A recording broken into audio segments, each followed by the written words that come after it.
bad implementing that thing onto Good and Geek, but I think it's definitely solving our problem that we had. Okay, I press play and I'm waiting. We should be live right now. Let's see here. Let me. Yeah. Is it? We're good. Yep. All right. Yay. Hi, everybody. Hello. We are live. Chat with us in hashtag live chat. I said hashtag just for old time's sake.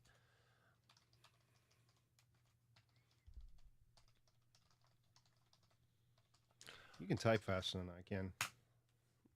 I cannot type faster.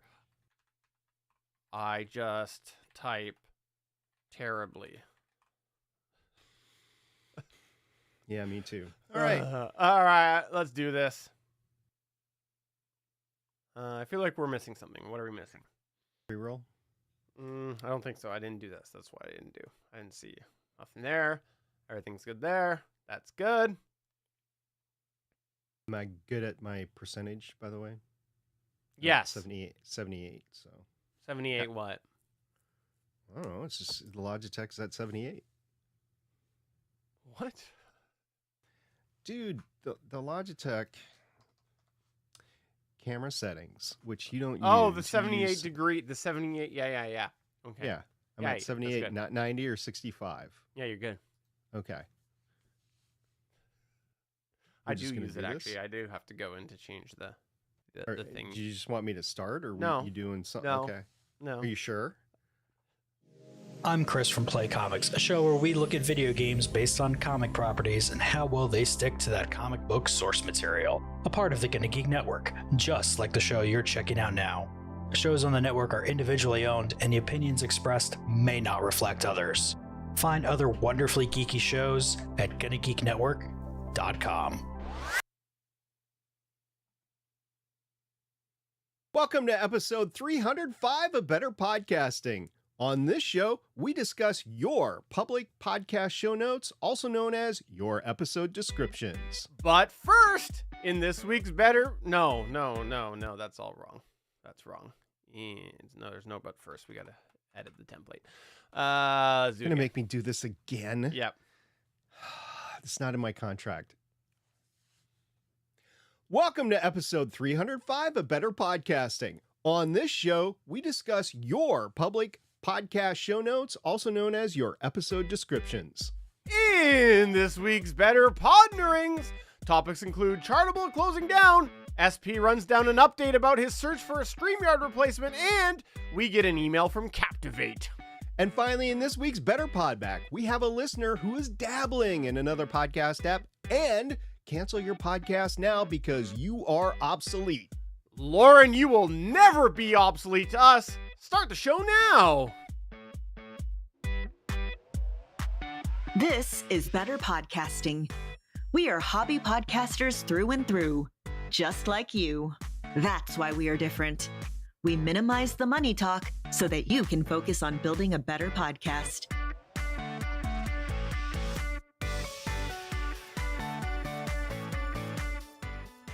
Welcome to episode 305 of Better Podcasting. I am Second Fiddle Steven, and I am pleased to say the star of the show, SP, is here. The star of the show would never be able to do what he does without the great work behind the camera that Steven does every week without a Rodecaster video. Hey guys, how you doing? This is fun. We've got a great season all planned for you. I've been working hard on the show notes for the entire season, and we're already one show in, but this week we have some fun stuff for you. Hey, SP, we do have a bit of an announcement here, but before we get to that, I just want to tease our audience and hopefully entice our audience at the same time, because we might have a future How I Saved My Podcast story. We had a listener come to our Discord and mention that they hopefully have a How I Saved My Podcast story coming our way. We won't name the listener right now, but we will hopefully tease the audience and then, like I said, encourage that listener to submit that. So there's a little teasy tease. I think we should encourage all of our listeners to submit a How I Say My podcast story. With tech changing so radically this past year and all the apps and the software and stuff, I got to think there's got to be a lot of How I Say My podcast stories this year. So you guys get them in, either text them to us in our Discord, email us, or get us on social media, or email us with a video or audio file. That would be our preferred means because we are a podcast after all, and that includes being on YouTube. So that's why the video, and it doesn't matter, you can take it with your cell phone, you can take vertical video, that's fine, it's okay. We're not going to scrutinize you. We are going to talk about your How I Say My podcast story though, so get those into us and we look forward to hearing from you. And if you didn't know this, we do stream the recording sessions of this live to gonnageek.com/live or betterpodcasting.com/live if you would prefer. But this is the announcement here, is we are going to have to be shifting the time that we record, at least likely for the remainder of this season. Still TBD of exactly what day and what time. We mentioned this before, got a bunch of things in the hopper in our personal lives, and unfortunately, it does mean that something has come to fruition and we will not be able to keep recording at the usual time. So keep your eyes out on social media or in our Discord at betterpodcasting.com/Discord, because we will be having to shuffle our standing recording time for the foreseeable future. Yeah, it's really both of us that might have that issue, so you can't blame one of us. But anyway, I'm excited to talk about our episode descriptions because I've done a lot of work on this and I knew you have too. So are you excited to talk about it? I am.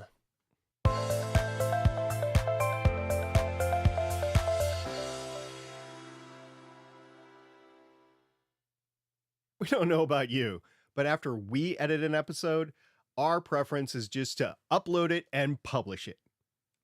But there's MP3 tags, an episode title, episodic show art, thumbnails, social media posts, chapter time codes, transcripts, a web page post update, and your episode description to consider.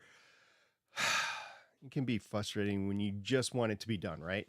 Well, maybe we can help you streamline at least one of those post-edit production steps, because we are going to be discussing your episode description, also referred to by some as show notes right now. Sidebar here, we get it. Some people use the term show notes for different things. For example, some people use it to describe the behind-the-scenes document that they use to prep for the show. But for this episode, when we're talking show notes, we're going to be referring to the notes that people see about your show in podcast apps, on your website. So again, your description, your episode description.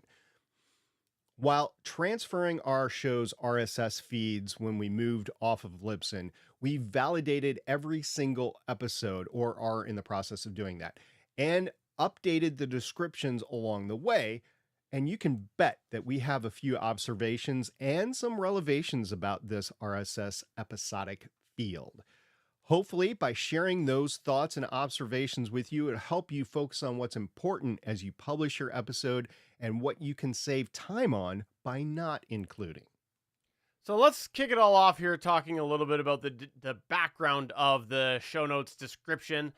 What is a podcast episode description? Well, when you create an episode, and for most of us that means that you're going into your media host to upload the file, and you'll find yourself a field there that is for the description. This field is used within the RSS feed under the description tag, and that's why we're calling it the show notes, because the RSS description tag sounds very boring and show notes sounds much better. This is the text that's meant to describe your episode in a longer format than those shorter fields that you find in there, like the episode title, the author, or if you are still maybe in yesteryear, you're using the subtitle. This is I think a dying trend, but it still is used by some people. The description can be used to display HTML or markup in a formatted text if you would like to have that for your description. There is no real standard, however, on how this is displayed by any destination or podcatcher. So if you go and you put in an enhanced format like HTML or markup, you don't know for sure what way it's going to show on the other side, because there is no standard way of interpreting that data. Because of this lack of standardization, it is impossible for you to really optimize the HTML formatting to make sure it fits all the different places.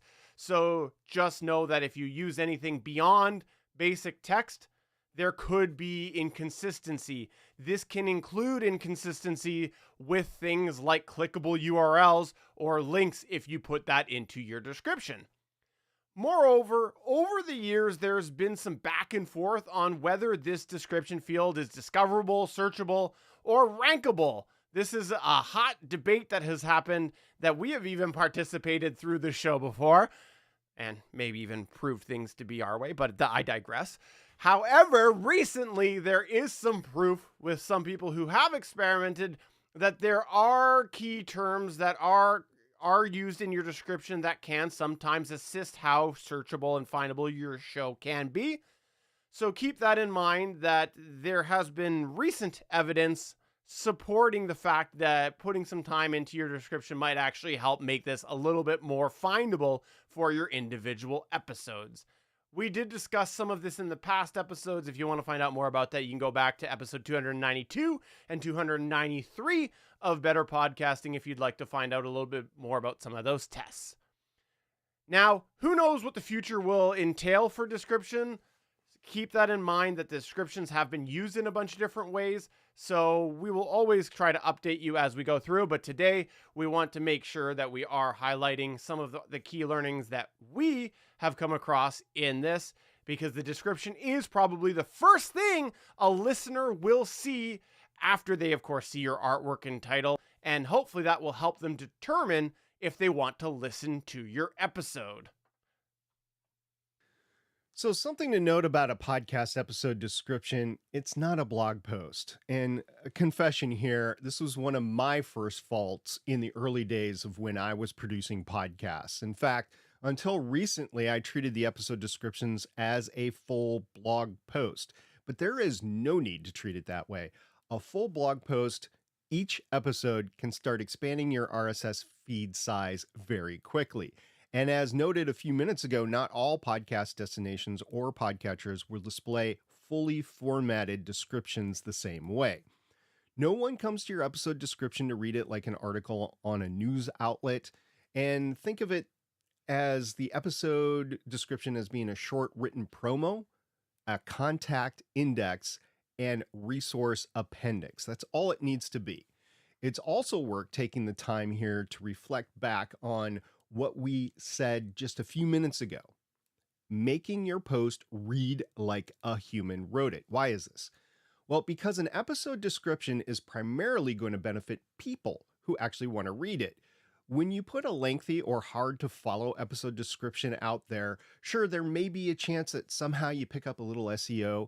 However, in the end, most listeners will likely skip reading it, and that means it loses its impact.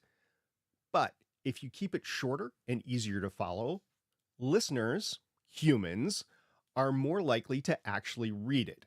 Not only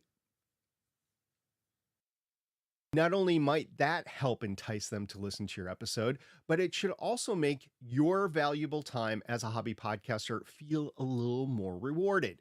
As a hobby podcaster, do you really want to sink your time into the art of writing show notes if no one is going to read them? That's not very rewarding, and that's not a good use of your time. Okay, so with that said, let's back up a second here and ask, does your episode even need an episode description? Well, yeah, you do. While some of our subscribers or followers might not read every description on their first listener, wow. That's okay. That's okay. Okay, with that said, let's back up a second here and ask, does your episode even need an episode description? Yeah, you do. While some of your subscribers or followers might not read every description on their first listener, new audience members and anyone searching your back catalog are going to appreciate it. Additionally, if people are subscribing to your show, they might not listen to every episode right away. If your episodes stack up in their catcher, They may feel an urge to skip over your episodes just to catch up, and a description can help draw them in and entice them to actually check out a particular certain episode. Now, a few minutes ago, we mentioned that descriptions tend to be a single block of text. Inherently, that means that descriptions have very loose parameters. So the question is, what might listeners be looking to in order to find your episode descriptions? Now, I just butchered that. You need to take that. That's okay. One sec here. Sorry, I was admittedly I know. trying to fix something here. Here we go. A few minutes ago, we mentioned that descriptions tend to be a single block of text. Inherently, that means that descriptions have very loose parameters, right? So the question is, what might listeners be looking to find in your episode descriptions? Well, a few ideas that we'd suggest include links, maybe time codes or chapter markers, contact information, and, of course, a short description or summary of that episode. Now, the links should be listed with the short title if you're going to put them into your description. You don't want to put the entire contents of the website that you're linking to, but you need to have some form of descriptor for that link. Not all podcast media hosts or podcast destinations or even podcast apps will support things like chapters either, so keep that in mind. But at the very least, if you do place chapter titles or time codes into your descriptions, you will ensure that there is some form of reference that your audience can see if they want to access that information. And then, of course, bonus, if the podcatcher or the destination can indeed read that chapter or time code information. Now, there's no standard place in episode tags for contact information either, so if a listener does want to contact you, it's probably a good idea to have that contact information in your episode description. You don't want them having to go hunting through your RSS feed to find the email. No, you want it somewhere easily that if they're playing back your episode, they can easily find that contact information to ask you a question or give you some feedback. So place your contact information into your description, and that will help your audience be easier able to contact you should they wish to. And again, keep saying this, as we discussed a few minutes ago, this is something that you want to keep in mind, that the listener wants to have a little description of what they're going to hear in that episode. This is your opportunity to do your sales pitch for that episode. So put that short description into there so that they have an idea of what they're going to hear in that episode. Now, what might you not want to do? Well, number one, pictures. Don't put pictures in the description, because I know this is something that many years ago, there was a podcast host or two that did enable and maybe even encourage to put pictures into your episode description. They also allowed certain files like PDFs and whatnot to be uploaded there. Not really a great idea to do that, because again, there is not a lot of consistency on how that information is going to be read with pictures. So don't bother if your media host supports putting pictures into the description. Doing that, you might break more than you actually end up succeeding if you put those into your description. And probably it's just going to be stripped out by your media host anyway. So there's no form of a picture that's supported, and no audio, no non-audio files, maybe video files, but you're not going to get like a PDF file or a doc file or whatever through your RSS feed these days for a podcast. But you have to remember, even if a podcast media host provider would allow those types of files in there or a picture, they're not going to come out on the other end when they're actually being consumed by the audience. So as Steven said, it might be a bad, potentially breaking way to break your episode. All right, dude, what's up? I can't hear you. I really thought I just heard something. Okay, yeah, you were What the going hell's back going- and forth. That's so And weird. And I That's so think I was weird. just repeating stuff that you already just said. So I'm just going to move on. Okay, here, go back. I really thought I just heard something. Like, I don't know what the hell's going on here, but Maybe my headphones are just messed up. I don't know. I really thought I just heard something. Like a Weird. click or No, like like it sounded almost like another voice, but I don't know. Maybe I'm haunted. Maybe because it's October. I don't know. Did you hear somebody sneezing or coughing? Maybe. I don't know. I'm not sure. I thought I heard something, but it could have just been. If my headphones are going, maybe it's just. Did you just hear that again? No. Okay. Okay, go ahead. You back up. Go ahead, and I'll re-edit it. So. All right. Where did you stop though? You stopped down here, right? Yeah. I just reiterated all that, so I'm going to go on. Okay. Now, Actually, if hold you on do- one sec. I went to I left off here. All right.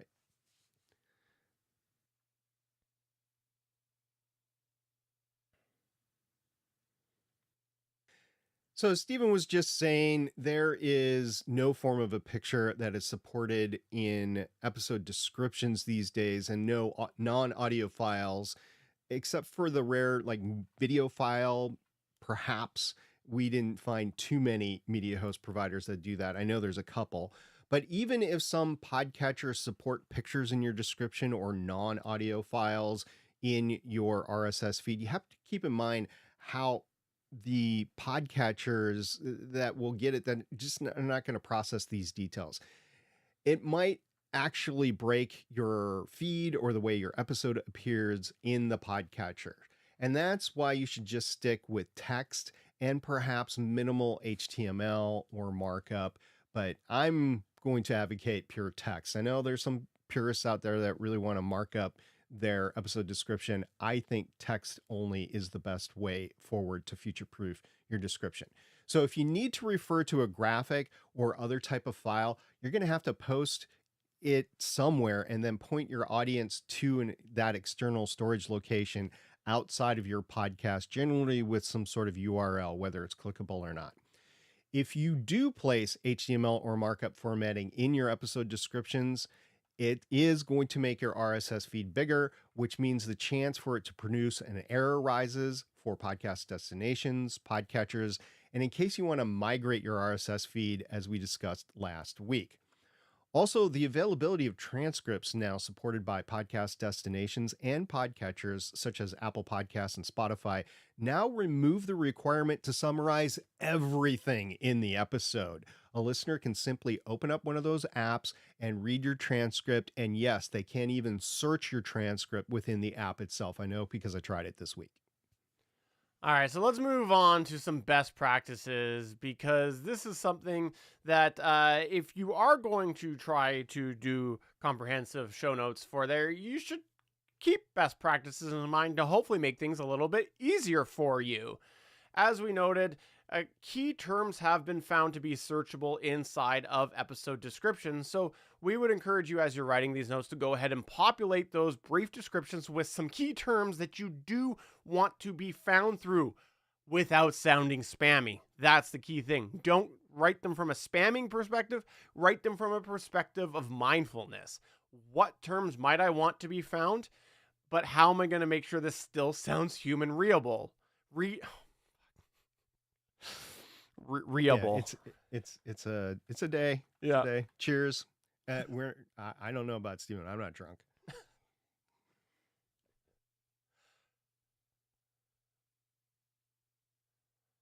Go ahead and without sounding spammy. Yes, you want to do this from a place of mindfulness. What sort of terms do you want to put in there that you want people to be able to see, but you don't want to come across as just spamming? Make sure they are readable. These aren't hashtags, but it is strategically placing these terms into these limited sentences that you're going to put in your description. Also keep in mind that there are searchable transcriptions that are being generated by the apps that we just mentioned, like Apple Podcasts, so you do not have to call out everything. That leads us to the discussion of writing like a human. Do that. Write from a place of being human, not trying to act like the latest AI or LLM. This is not something you should be writing from. Be authentic. We talk about that all the time, and that goes with your descriptions. Maybe eventually LLMs will be able to write everything like humans, but at the moment they don't. And a human trying to read it will probably start to have their spidey senses go off and go, hey, this doesn't sound like it was written by a human. And that might be a red flag for them. And if it is all that you have, for example, maybe you did get an F in high school composition class. Okay, AI is better than nothing, but maybe give it a quick proofread before you post it to make sure that it does not come off as spammy or has wrong information. So at least give it a proofread if you are going to use AI tools to enhance your writing process. I mentioned a few minutes ago that I wasn't really keen on using anything else but text. So my recommendation, instead of formatting through HTML or markup, is to use things like all capital letters for title sections and to call importance to a limited amount of text. Yes, I understand this looks like a website from 1991, but it is a way to standardize the appearance in most podcast destinations. Why most? Because some destinations just string everything together as one big paragraph of text. Some podcatchers that I've seen do this is Pandora, Castbox, and TuneIn. Even then, all caps headers can start to put some semblance to the chaos of a big wall of text. And I would recommend limiting the amount of ellipses, hyphens, stars, and colons if possible in order to simplify the description and to avoid injecting code into your RSS, which might drive errors into the feed or an episode download. So yeah, those special characters, yeah, I know it's part of everyday lexicon, especially on social media, but it can, I've seen it. It can screw up your RSS feed, and finding them has literally taken months for a big feed like I have on Legends of S.H.I.E.L.D. Why don't you like biology podcasts? You said that you don't want people to put colons in their notes. Small colons, large colons, I'm a fan. It's just they don't deserve to be in your podcast unless that's what you're talking about, I guess. I don't know. Anyway, keep the main description limited to just a few sentences, as Stephen mentioned a few minutes ago. 2 or 3. That's what is in your episode. Again, this is not a blog post. At best, this is a teaser for your episode, or maybe even a description or a summary that you might find in an old TV guide. Or you go to the imdb.com website and your streaming app of choice, and you're just looking at different episodes. That is the level of summary that you're really looking for here. This is a marketing copy. You're promoting at this point in time, and you're trying to point out why a listener would want to press play on the episode.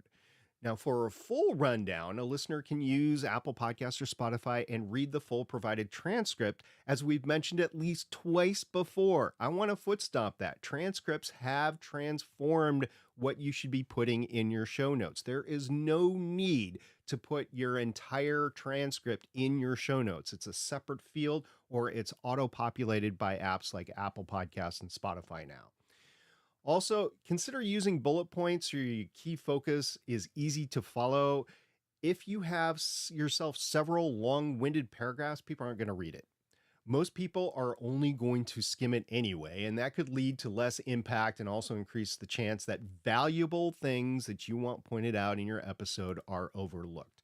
Bullet points can be an easy way to call out important details.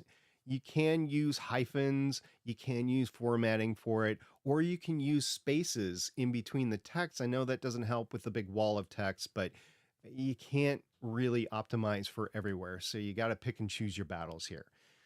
Now, as a hobby podcaster, you also probably want to brainstorm a standard format that is easily changeable throughout the run of your show. Like with other forms of content creation, like YouTube videos, you may not be able to put the same amount of time into episode descriptions as a full-time podcaster would. That was awkward. Say it again. Like with other forms of content creation, such as YouTube videos, you may not be able to put the same amount of time into episode descriptions as a full-time podcaster would. For example, a full-time podcaster may have the time to be able to shake up the episode descriptions each week, crafting a unique layout that perfectly matches the topic at hand. You may not have that same luxury since the time as a hobby podcaster is limited, and so you should try to brainstorm an overall structure that will be able to be flexible enough each week to fit the needs of your episodes, but at the same time, not require you to build from the ground up each time you post. If you're a current events podcast, you might arrange a template where the topics are near the top and can be slid out. If you're a storytelling podcast, maybe you have a section where you cast for each episode can be slid out and replaced, or maybe a previously on to discover where things are with the story. If you do put links in your description, Stephen, what should you consider to do? Well, first off, you should make sure that you precede them with a short title. Not every URL will have a description of its contents that you're putting in, so make sure that you do add one in there. This will make it easier for a listener to click on the relevant link that they're trying to find and use it as a resource for referencing something within your show. You also should consider the future proofing of these links and what impact it might mean if something changes.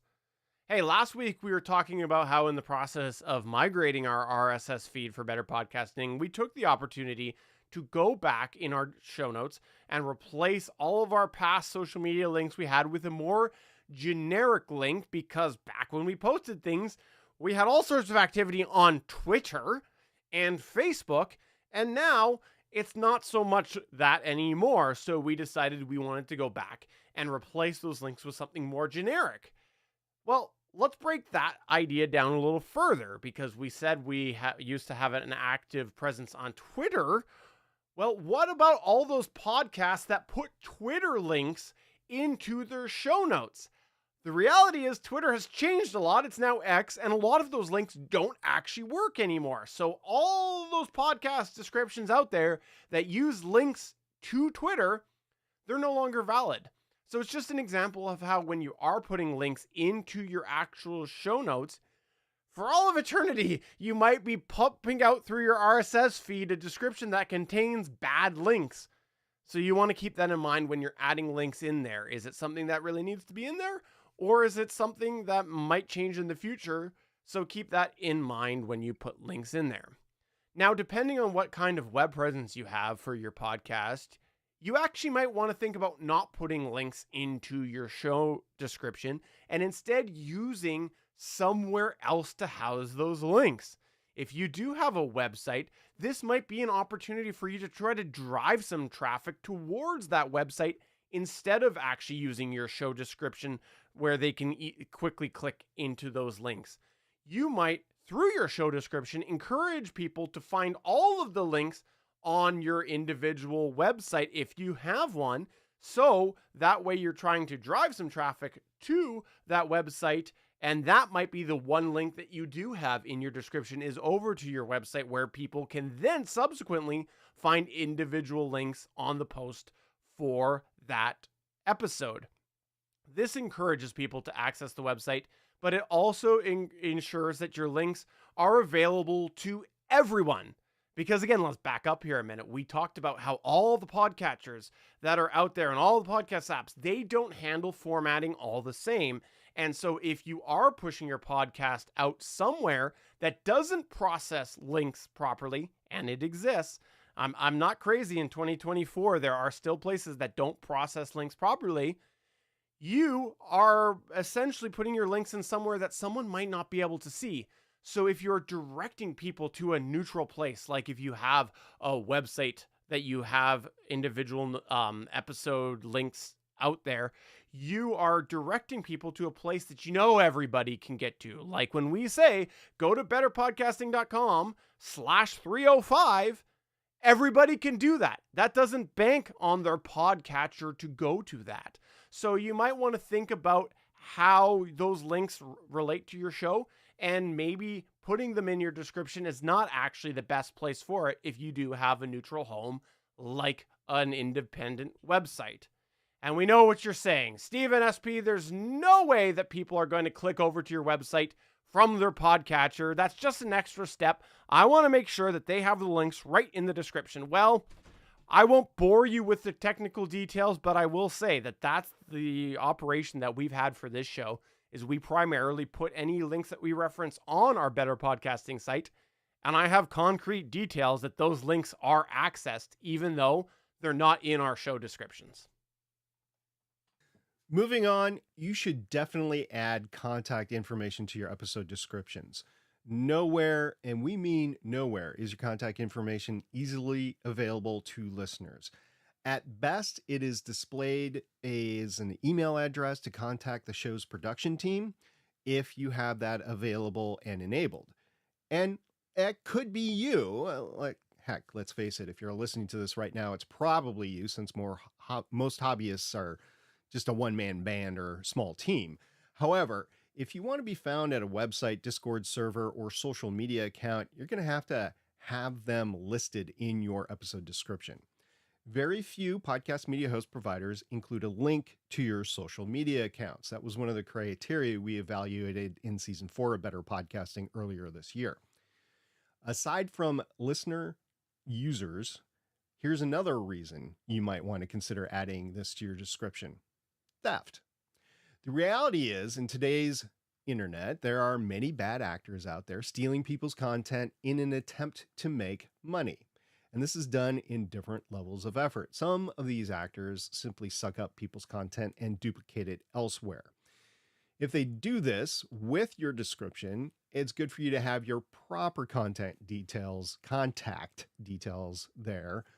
So hopefully anybody who finds your episode through these bad actor channels may eventually find their way back to your authentic ones. And Stephen, we have a little history with people trying to steal our content, so we know this firsthand. It's good to actually have your information in the episode descriptions. Now, as of our recording of this episode, chapter markers are not standardized across the board.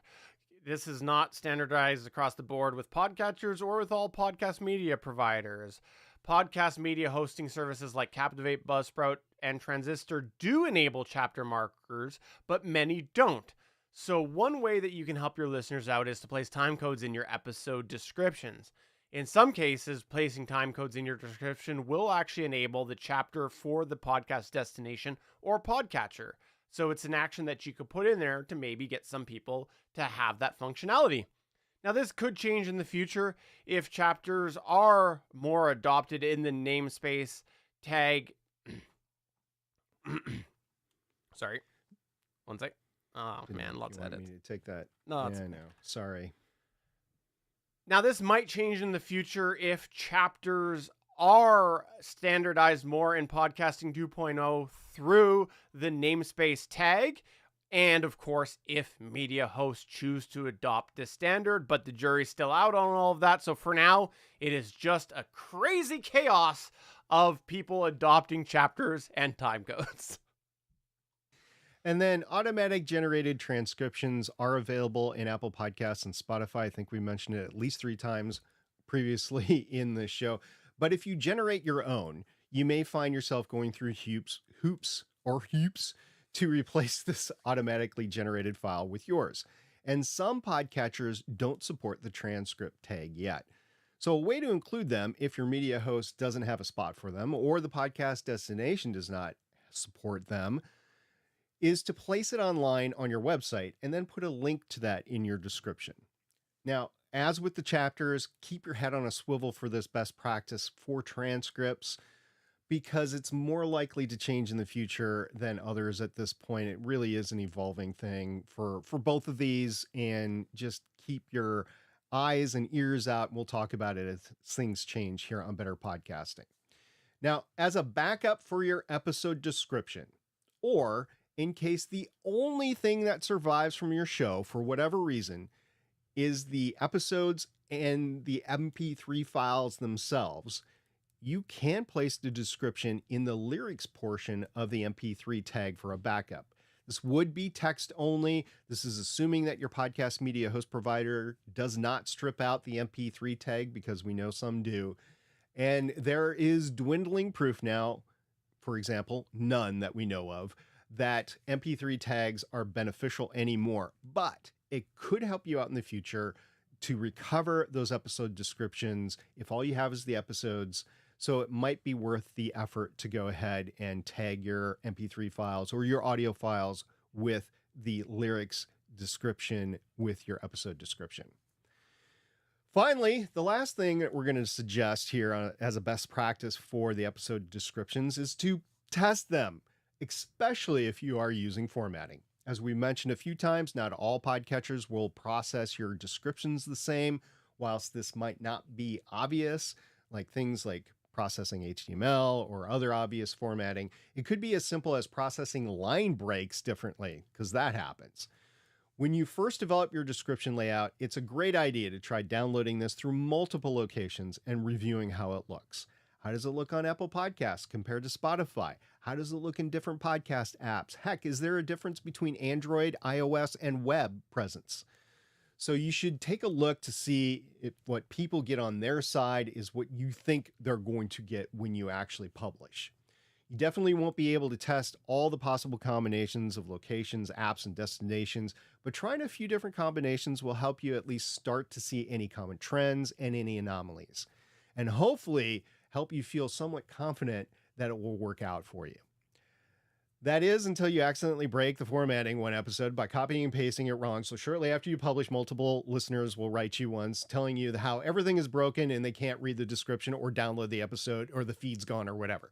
So then you end up staying up late trying to fix it because you were just about to go to bed when these messages started coming in, only to realize that you have no idea why it went wrong, because then it looks fine on your side. So then you end up having to just rewrite everything from scratch and start over. And now you can't get to sleep because your mind is racing. Not that that would happen to anyone, of course. Never. So in summary, keeping your episode descriptions brief while containing all the information a listener needs will help you both streamline your post-production process and publishing process. It will also help you market, promote, and catalog your episodes appropriately if you keep all of these things in mind. By keeping to these best practices, you'll future-proof your episode descriptions, hopefully as much as you can, at least, based off of the 2024 timeframe, and that might make things easier for you in the future.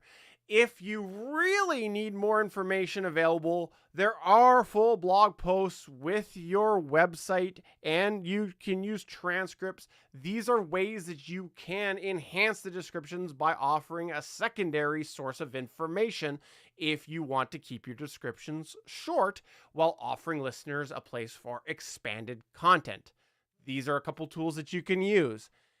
That way, you can get your episodes out as fast as possible and put more effort into creating future episodes and hopefully keeping the podcast fun alive, or maybe even just giving you more spare time so that you can watch the latest football game. I don't know why I threw that in. Yeah, dude, okay. I mean, it's there, but not everybody is, a fan of the undefeated Minnesota Vikings. So.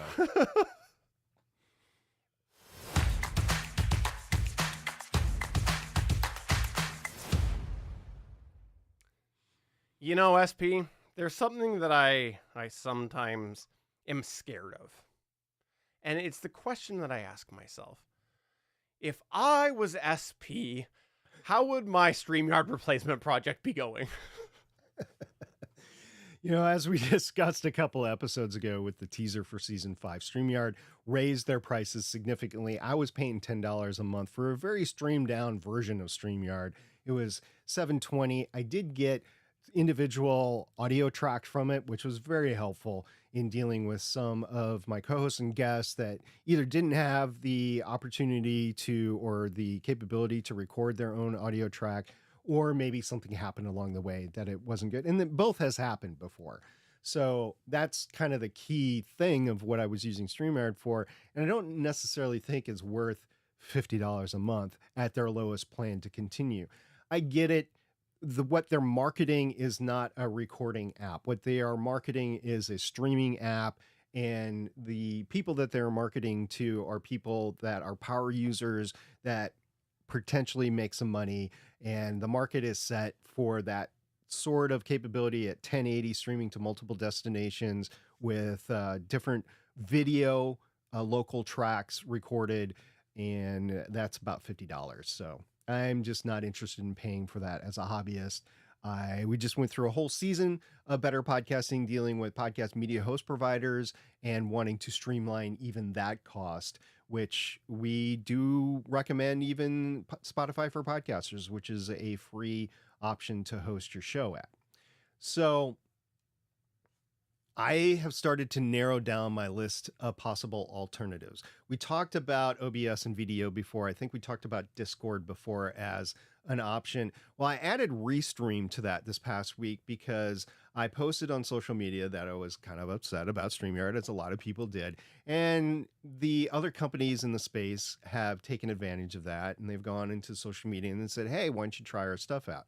So I had a back and forth with Restream, and one of the key considerations that I had was being able to do local track recording, which Restream does allow, but it is at their $45 a month plan. And I was looking more at their, what I thought was $16 a month, but it's really like $21 or $22 a month. So I tried that last night as we were recording this. And unfortunately, the lower price tier does not include individual audio tracks, or at least if it does, I didn't find a way to enable it. And in looking at their documentation, I don't think there is. So I'm probably not going to use Restream for that in the future. I might actually open the aperture to other ways to connect, maybe use an audio recording multi-track capability that has video and then capture that video somehow so I can throw it on YouTube.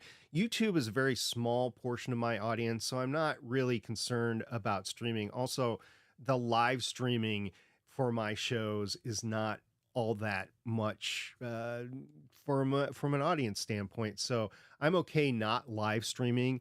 And what I really want is I just want an ability to capture some audio that's not static image and to get multiple audio streams. So I don't know if I can do that with OBS and video. I think I can get that with Discord, although the Craigbot, a lot of people have had issues with that. I know the Craigbot developer, I believe, went and started eCaster or Unicaster. I've heard it called several different things. I might even try that out. But the key here is to get an easy way to connect for guests and co-hosts that might not be as technically savvy, and then to be able to get the multiple audio recording. And what I've determined so far is Restream does not meet the level for me to do that. So I'm going to be looking at other things. I'll probably try to look at OBS and video. It might be too much work for me in the time I have left between now and Saturday. We'll see. Discord is always there as a capability. So again, we'll just see how things go here. But also, this is stopping me from transferring to Windows 11, upgrading to Windows 11. All the time that I would have spent doing that is now spent on looking for a StreamYard alternative. And I only have so much time. And as of today, it's October 2nd as we're recording this, my StreamYard account goes away on October 18th. That's when my billing cycle is. So I have 16 days, so basically 2 weeks to figure this out. So I'm going to be dedicated to that in addition to other things that I'm doing with my podcasting. So Stephen, do you have any questions on what's going on with that? Yeah, I'd like to know when you're going to revisit Skype. Yeah, Skype and Zoom, for that matter, are available. I don't like the compression on either, and that awful Skype hiss that used to be there. I think the last time I checked, the Skype hiss is still there, and I have no desire to deal with that in post-production. Yeah, you know, I honestly haven't tried it for a while, so for all I know, that could all be better. But, you know, the thing that Skype had going for it back when we abandoned it was that they were supporting the whole NDI thing, which could be helpful if you're trying to capture multiple host feeds. But anyways, I don't have a lot of faith with where Skype currently is based off of the previous trajectory they were on. I mean, if I wanted to stay on StreamYard and pay $50 a month, I could do that, but I don't feel... let's back up a second. So the reason that I was still on StreamYard is because I was paying for a $20 a month. You remember this a couple years ago? I was paying for a $20 a month plan, and I determined it's not worth it. I can find something that's cheaper or just do it myself, like with OBS and Video Ninja. And so I was getting off of StreamYard, canceling my account, and they said, well, would you like this $10 a month account? And I'm like, yeah, that's something that I could afford as a hobbyist. We'll do that. I know we're talking about $10, $20, big deal, right? Well, those $10 or $20, if you go over multiple services, start to add up. So I was just trying to bring my podcasting budget down into the affordable level because it had skyrocketed out of control a couple of years ago. So I don't have $50 a month, or I don't want to spend $50 a month on this particular asset or capability of podcasting when I know I can do it for cheaper some other means. It's just a possibility of finding it out and doing it. And I'm interested to hear from our audience. What do you use? Why do you use it? How much do you pay? That sort of thing. Would you recommend it to another hobby podcaster? So all of those are issues, and we have some more of that information later on. But that's where I currently stand with my StreamYard replacement. You were just mentioning the price so much per month and, trying to get things down. I was actually just doing this past weekend, and a little sidebar note here. I was looking and I was like, okay, I'm going to relook at what all my monthly charges are. And I went in there and I'm like, wait a minute. My phone bill's not supposed to be that much. And I had the first parental conversation moment to do with the phone. So, yeah. Things worked out on that, but I'm glad I'm trying to save my budget and found that. So, anyways, just a little aside there. My kids are older than your kids, and when they first got their cell phones, unlimited texting wasn't a thing, but it was if you were on like everybody else was on Verizon. I can't remember where we were, but we weren't on Verizon. And the oldest daughter was texting away thinking that she had unlimited. Oh, no. And I swear it was a $300 phone bill just for her line for that 1 month. And we immediately went and switched over to Verizon because we're like, this is stupid. We're going to do this. This is not a commercial for Verizon. This is literally like 10, 15 years ago, and we were just trying to save money. So that's, yeah, I get it. I've been there. Let's move on to another Better Podnering. You had a bit of an update to do with your quest to transfer away from the podcast host that shall not be named. That's right. So it's October 2nd, and I had canceled 3 of my 5 podcasts that were on Libsyn, and I got the you're no longer have an account with us when the billing came due. It's really the night before, but it's October 1st. It was September 30th when I got the emails. So yeah, those are gone, but I still have 2 left. It's Legends of S.H.I.E.L.D. and Starling Tribune. And the reason why I left Legends of S.H.I.E.L.D. later is because it's huge. It's 530 episodes, and to verify all those episodes takes time. And I am all the way up to episode 300, only because I had a little extra time this week. That's going to slow down. I hope to have that done by the end of the month. We'll see. It might go into November, but I'm at episode 300 of 530 right now on Legends of S.H.I.E.L.D. Starling Tribune, that might take a few months later. That might be 2 or 3 months to get that all done, just because it's not going to be a priority to me. I would like to not spend that $5 a month. Oh yeah, $5 a month. But I would like not to spend that $5 a month, especially because my RSS feed is not being served from the podcast host that shall not be named, but I named it a little bit ago. So yeah, it's going to take a few months. If I can get it done by the end of the year, great. But if not, if it goes an extra month or so, as long as I keep the progress up. So if you are curious, you can go to the Legends of S.H.I.E.L.D. feed, and you can just see how the formatting is done with the first 300 episodes. And if you look into the later 300s, as this comes out, maybe 400s, you'll see some of the issues that I'm dealing with. Now, the older show notes, that was a big thing that inspired this episode. The older show notes were just terrible. I tried to clean them up as much as I could, but at the same time, Stephen and I had a conversation a long time ago, and he's like, they're really time capsules of what the show was at the time that you produced it.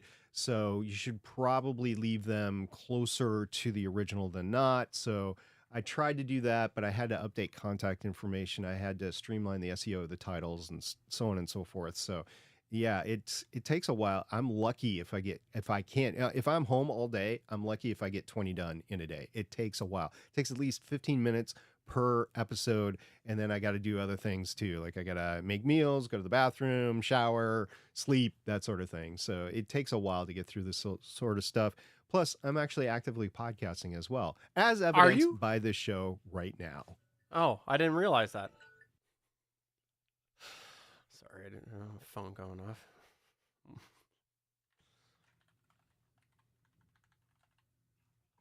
Really? Are you? I didn't realize that.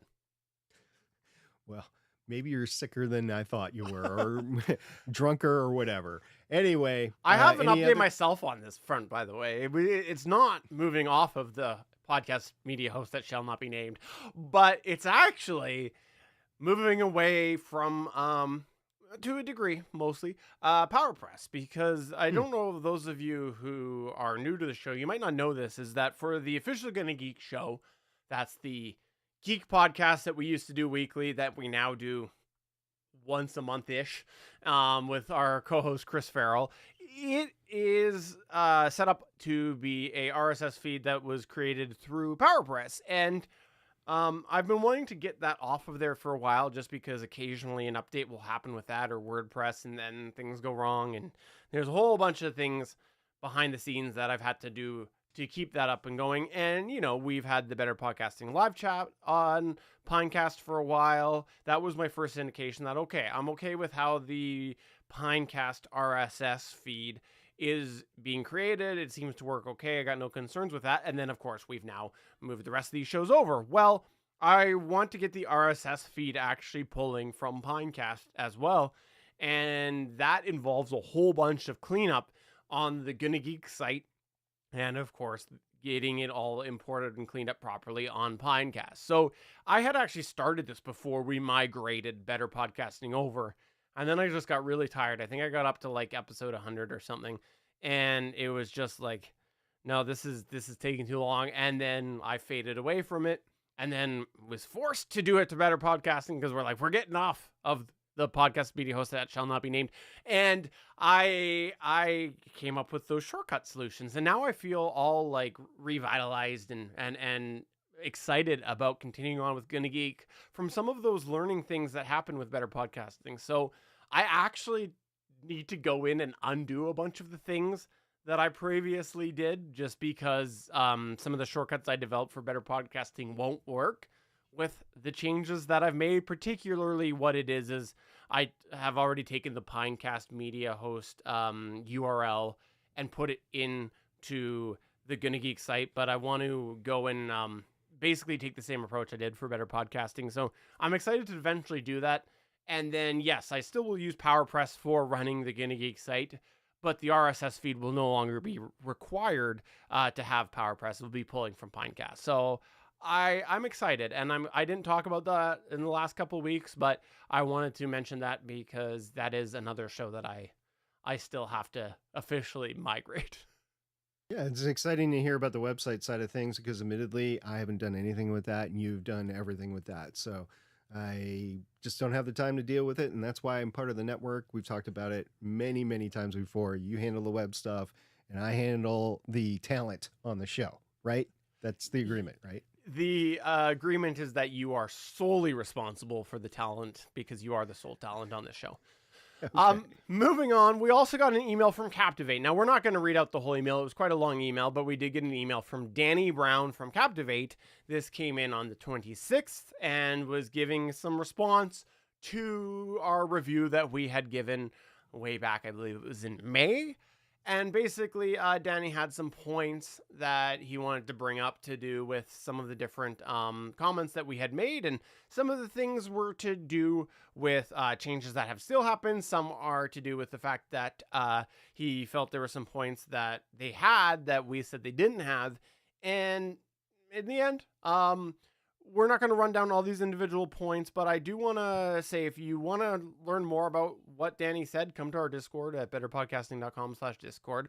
We'll probably go in there and paste a good portion of this in there. But we reviewed all of these media hosts from the perspective of a hobby podcaster, or the lens of a hobby podcaster.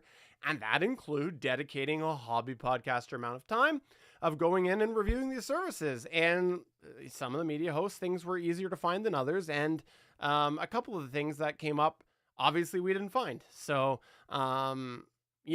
your mileage may vary, I guess. Yeah, first off, thank you so much, Danny, for providing us the feedback. I wish it was kind of closer to when we would have done the reviews, but Captivate is one of the media hosts that we both wanted to keep tabs on, and I appreciate you for reaching out to us with the plethora of updates, explanations, and obviously the excitement and just drive that you have to keep that media host provider going. There's some things that changed, some things that we didn't find when we were going through it. And I just want to say that some things that we didn't find, I think a lot of that was due to the UI being as complicated as it was. And there was some things in the email about that. So I can see why we missed some things along the way just because of the complication of the UI. However, the UI is complicated because they do offer a lot of capabilities. So there's pros and cons of that. We discussed that in our review.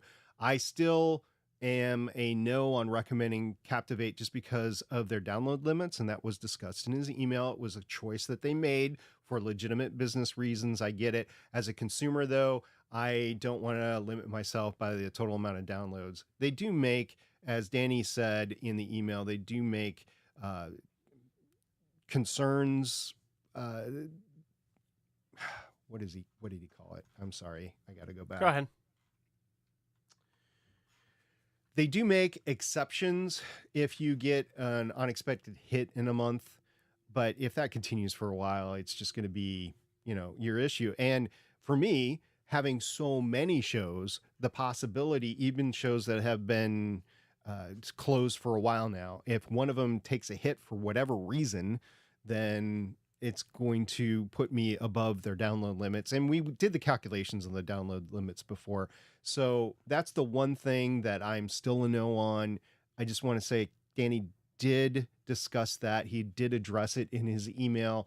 I get the reasons why he chose to do it, but it's still keeping me from recommending Captivate, unfortunately, for hobby podcasters.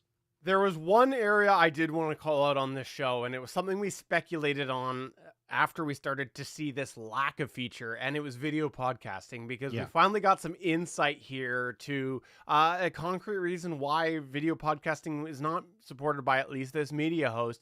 And they said this is something that we took a conscious decision on, and that was to make the best platform and feature set for audio creators that we could and not support video. And he says there are a couple reasons why. One, YouTube already does it perfectly, so why reinvent the wheel, so to speak? Our podcasters that offer both video and audio record and upload the video to YouTube as normal, and then upload the MP3 version to us for distribution to Apple, Spotify, etc., giving them the best of both worlds. The YouTube part ties into the next reason, and that's cost. Just as we only charge by downloads because that's a hard cost to us, so we don't offer video podcasting because that then eats up a lot more storage and bandwidth, which we need to pass on to our users. And then there's some more information in there. But that was the second point I wanted to bring up. We speculated that cost in 2024 was probably a huge driver, and for Captivate, that seems to be. Can't fault them at all. So, Stephen, moving on to the next thing, you brought this up in the past week, and I was like, just knew about it, but just drove over it. I use Vegas as my audio and video editing platform, and they have released Vegas 22. I'm on Vegas 21. We just noticed that it came out in July. It's October now. So I will be taking a look at the feature set that is provided in 22. I'm not going to have time to do it. Maybe not even until after the season is over. Stephen, you don't use Vegas as your primary editor anymore. So maybe you have time to look at it or not, but we just want to acknowledge the fact that Vegas 22 came out. And if this is the DAW for you, if this is the video editing solution for you, just know that there is an update that is available. And the last thing we wanted to mention was that Chartable is closing down. This is actually something that you brought to my attention, SP. Yeah, this was all over the podcast news from the last week or so, and I really wasn't intrigued by it because I didn't know how hobby podcasters would use it. So I put a call out on a Discord server and said, okay, how do you guys use Captivate? Do you use Captivate, and how do you use it? And there was a couple of hits back that said, oh yeah, I use it to consolidate my reviews from different services. I'm like, okay, well, I found an article on Bumper by Dan Meisner, who works at Bumper there, and he put together a list of various different ones. Now, there are some replacements that only look at the charting or the rankings of the show, not necessarily the reviews. The ones that I found that market that they actually do reviews that were listed in his article are Podkite and Podrover, and I've also found a service called Rate This Podcast. So if you're looking at a place to go out and then look at all the reviews and then tell you what those reviews are, so you don't have to go looking everywhere, those three services are recommended replacements, at least by this article, by the replacements for Chartable. So if you use it for the review consolidation, yeah, I just don't see a lot of other things that they do being relevant to hobbyists. Maybe I'm wrong. And if you're a hobbyist and if you have used Chartable for different things than the reviews, please let us know. And then let us know if you've decided where you're going to go. One thing that Chartable has sent out various different times is that if you are using Chartable links for whatever reason, you're going to have to move them or rename them by December 12th. So we talked a lot about when you're moving an RSS feed or podcast media host, especially during our season 4 review, that, oh, if something happens overnight, are you going to be able to move all your stuff over? Well, one of the things that Stephen just discussed were the links to the individual episodes. It could be different links to promotions that you're dealing with. Or remember Clamor? There were links to the Clamors that are no longer viable now because those don't exist anymore. So if you want to host those little short videos somewhere else on Clamor and then link to them, then that would be a lot of work to do. And I think that's what people have in front of them. So fortunately, Chartable is giving you until December 12th to change those links. That is roughly 2.5 months from now.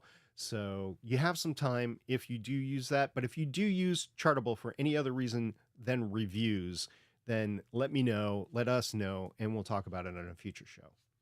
And the last better pondering we had was that Apple finally released support for RCS messaging. Actually, no, I'm just annoyed that several people that I know haven't enabled that, and I needed a venue to get that rant out. So if you're on Apple, you're on iOS, update to iOS 18 so that you can send good pictures to people like me. Sorry, I had to get that out somewhere. This is where we here at Better Podcasting turn the show over to you as we run through some of your feedback. We call this segment Better Podback. All right, in Better Podback, let's start off with a cheater, a podcast app cheater. That's Damien the DM. He wrote us and he said, I've been Team Podcast Addict for years. I think I'm even a couple years into being a premium user there by now, and I do think being Android only is something that holds it back. That said, while I literally haven't opened it yet, I did download Pocket Cast a couple weeks ago after listening to some people talking about it. I just don't have an actual reason to explore switching apps right now, especially since it would mean leaving my listening stats behind. And he does have listening stats in the Podcast Addict app. So this is something he's being tempted by the fruit of another. I gotta say, those stats are nice, but you gotta look at functionality over time. Like, what's going to be easier for you to work over time? What's going to be make your life easier over time, whether that's one app or the other. I am of the ilk that apps are just going to change over time. Like I think every single one of us that had an iPhone at one point in time started with Apple Podcasts. And then there was that one year that came along that Apple Podcasts broke. And it wasn't an easy break. It was like a couple weeks before they got it fixed or something like that. So if you wanted to listen to podcasts, you had to go somewhere else. And that's where I found Overcast. And I've been there ever since. But I don't think that it is going to be the one and only podcast listening app for me forever. So I'm constantly looking and having my ears to the ground on what podcast app would make sense for me to move to eventually. I think Pocket Cast makes a strong case right now. Everybody that I hear that's a power listener, and I would consider myself a power listener, that uses Pocket Casts or have transitioned from like Overcast to Pocket Cast have liked it. So I'm like, maybe I need to give this a spin. I don't know. But for now, Overcast is working for me, so it's fine. But if our listeners have a preference, especially I would say on the Android side of things, I know we've talked about Beyond Pod and Pocket Cast and Pocket Addict before, especially with Google Podcasts going away and Stitcher going away.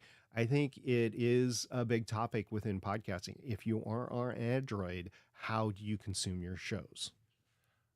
Talking about Chartable, we had Jonesy say, I use Chartable primarily to gather user reviews from various services and deliver them to my inbox rather than manually checking everywhere.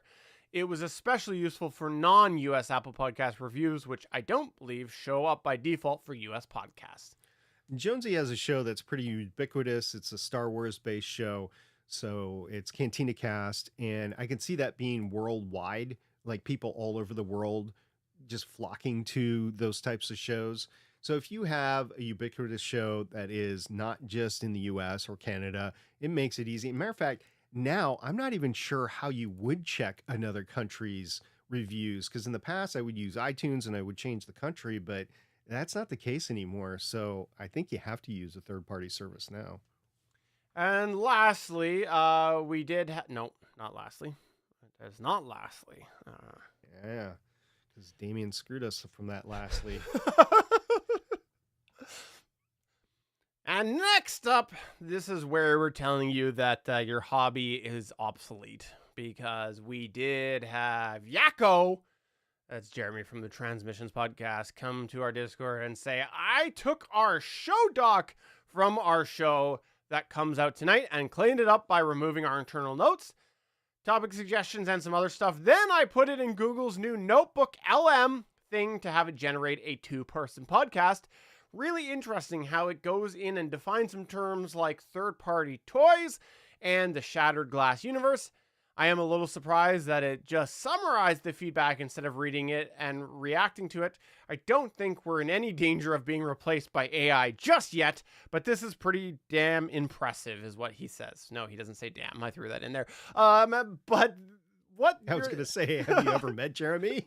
You wouldn't say that. Apparently I threw that in there. But for those of you that don't know this, Google has a thing called Notebook LM where you basically can put in a bunch of notes and then it creates basically a 2-person podcast out of those notes. And if you want to hear this, well...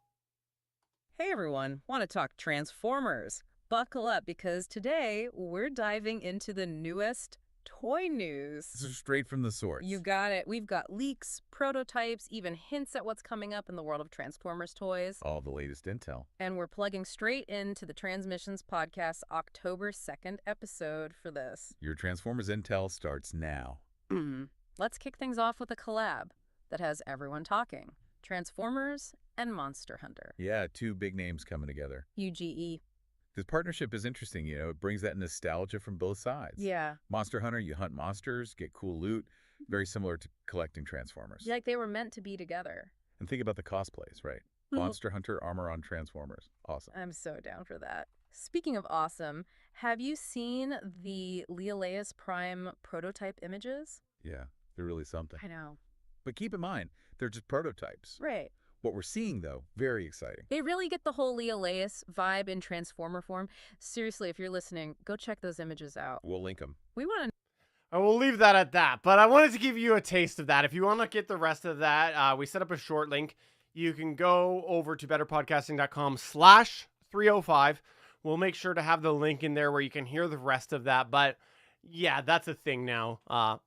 All jokes aside, I actually agree. I think there's a lot of room for improvement in there. There's a lot that will leave listeners wanting more, but it's pretty impressive what it's done. I will say that I did end up going and taking the last episode of the official Gonna Geek show, and I took our document and I put it in there. And this was episode 30. No, this was episode, I don't remember. Anyways, it was the last episode of the official Gonna Geek show, and in there, it basically summarized it down to a 9-minute episode. So it went from, I don't know, an hour down to 9 minutes. So we got like 50 minutes of fluff in the Gonna Geek show, SP.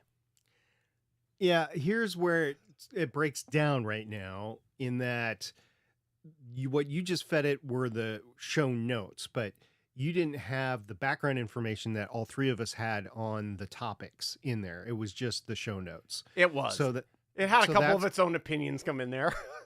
Yeah, but it was abbreviated. So yeah, can we summarize things a little bit better on the Gonna Geek show? Maybe, but also there was no witty banter. I mean, there was some back and forth, but there was no excessive witty banter that we always do on the Gonna Geek show. So yeah, you're right. It does have a lot to be desired. If you're just looking at transmitting information, it's fine.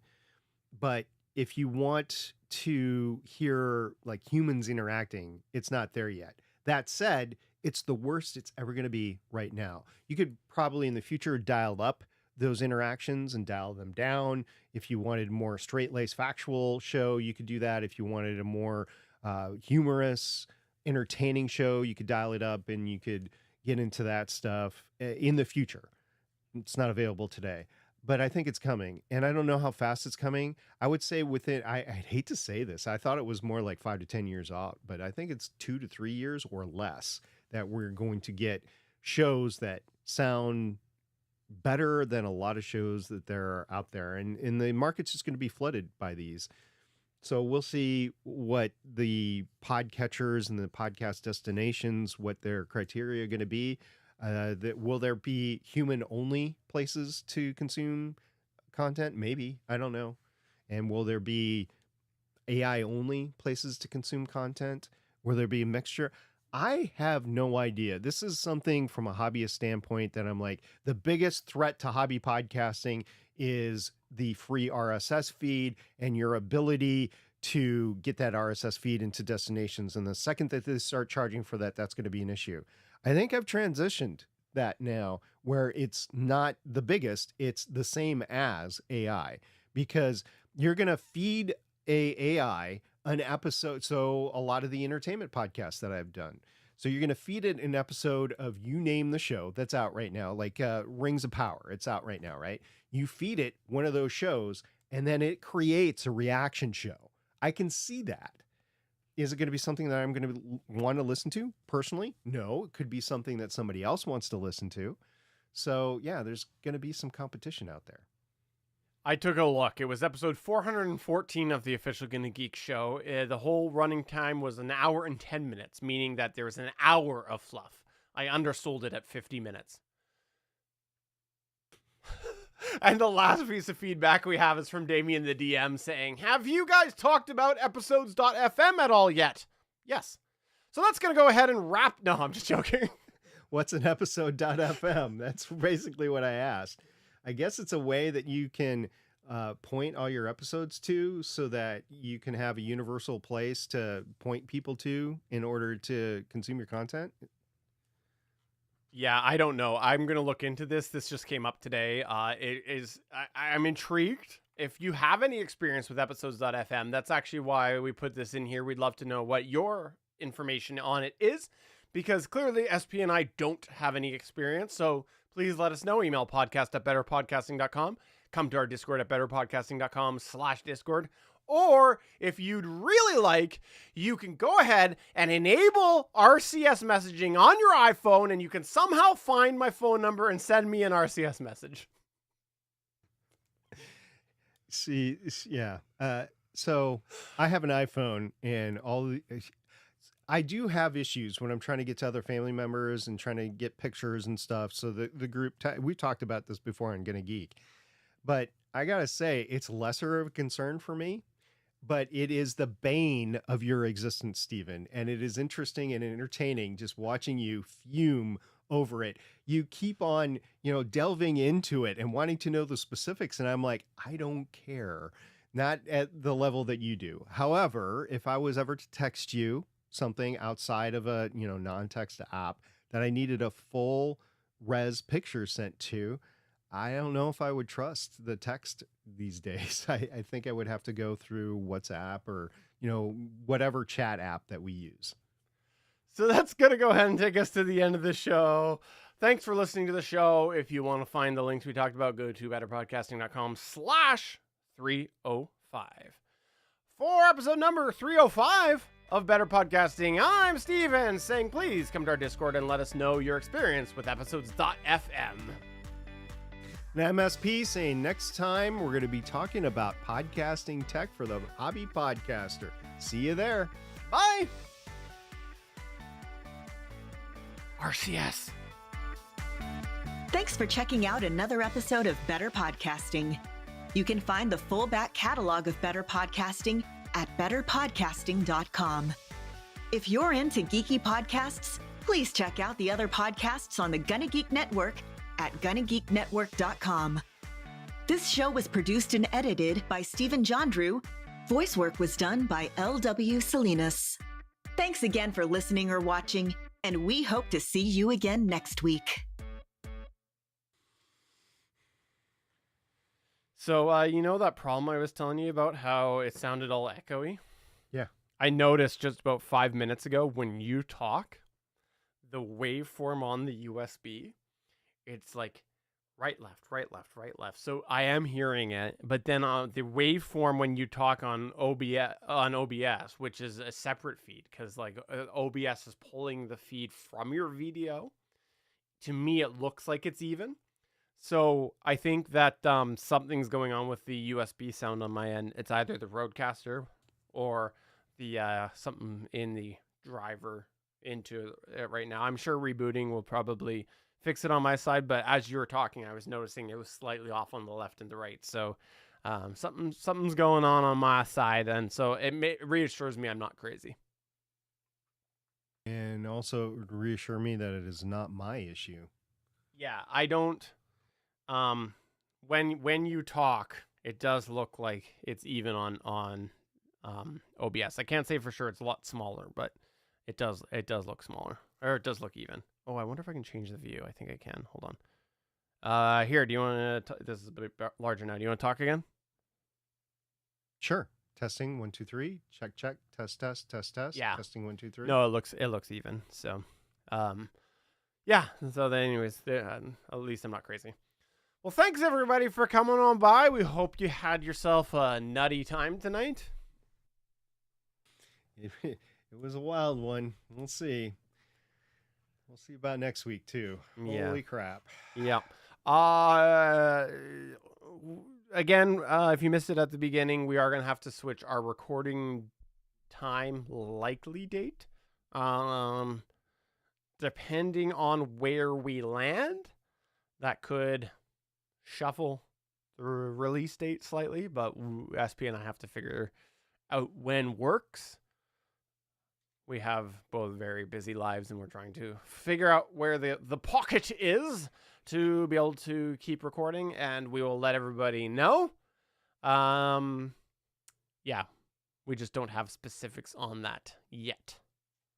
We do not, unfortunately. Is this audio my problem or yours? Are you getting weird audio right now, Damien, or are you quoting SP? Paraphrasing SP. I am getting... What are you getting?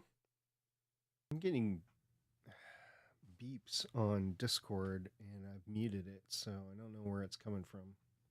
Oh. I'm not hearing anything on my side. Yeah, but... no. It's me. I'm good.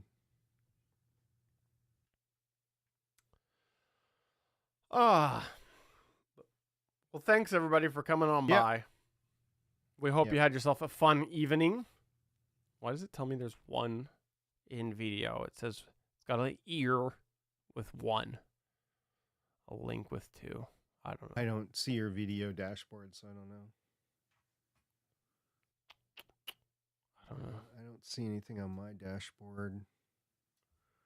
I don't have a dashboard.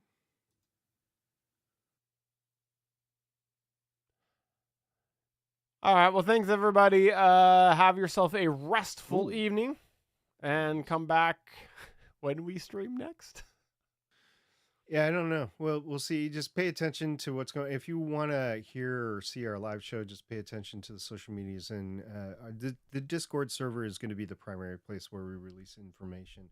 Everything else is suspect, just because we don't control anything else. We don't even control Discord, but it's our main hub, so that's where we're operating out of right now. Hubba hubba.